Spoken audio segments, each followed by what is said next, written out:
My name is Bruce Muirhead. I work at the University of Waterloo in the Department of History, and I'm also Associate Vice President for External Research, and I live in the rural community of Elmira, Ontario. Supply management is a very simple process where we match domestic demand with domestic supply so we don't have under-demand and we don't have oversupply.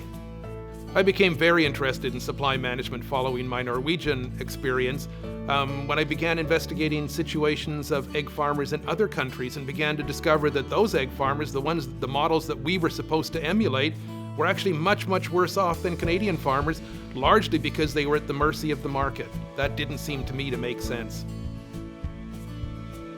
The Egg Farmers of Canada Chair in Public Policy allows me to take a step back and to look at the situation in a global sense.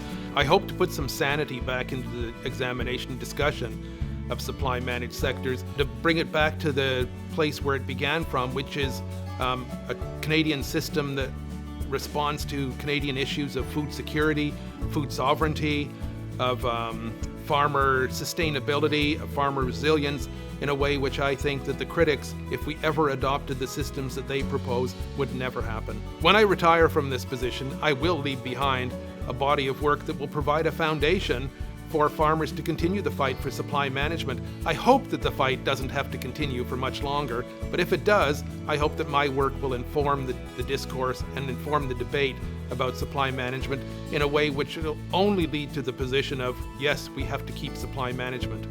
I teach students about supply management by showing them the situation in Canada, where farmers aren't price takers, as opposed to the situation in other countries where farmers are price takers with deleterious results, and the light bulb goes off.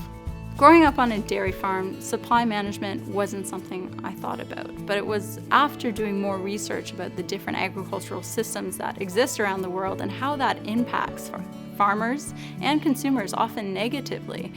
Part of my responsibility as a scholar is to produce work that can contribute to the literature that supports supply management, which, as I argue, is a system that is beneficial for producers and consumers. I'm extremely excited to be doing this research. It allows me the opportunity to question some of the global agricultural systems that exist and promote agricultural systems that will actually be beneficial to both the producer and the consumer. I think that it's important that the four Egg Farmers of Canada chairs that have been appointed thus far collaborate with each other. We're all involved in different areas of research, but I think each one of our areas of research can benefit through collaboration with another egg farmer chair. I'm passionate about supply management because I think that farmers have never gotten a good shake or a fair shake in industrialized Western economies, almost since the beginning of industrialized Western economies. Supply management is the one mechanism that allows them equal input into what they should be making at the end of the year as supermarkets or graders or intermediaries or anybody else, any middleman up and down the system. So farmers are the basis of agriculture in Canada. Without farmers, we starve. Supply management is one of the mechanisms through which farmers have a fair shake.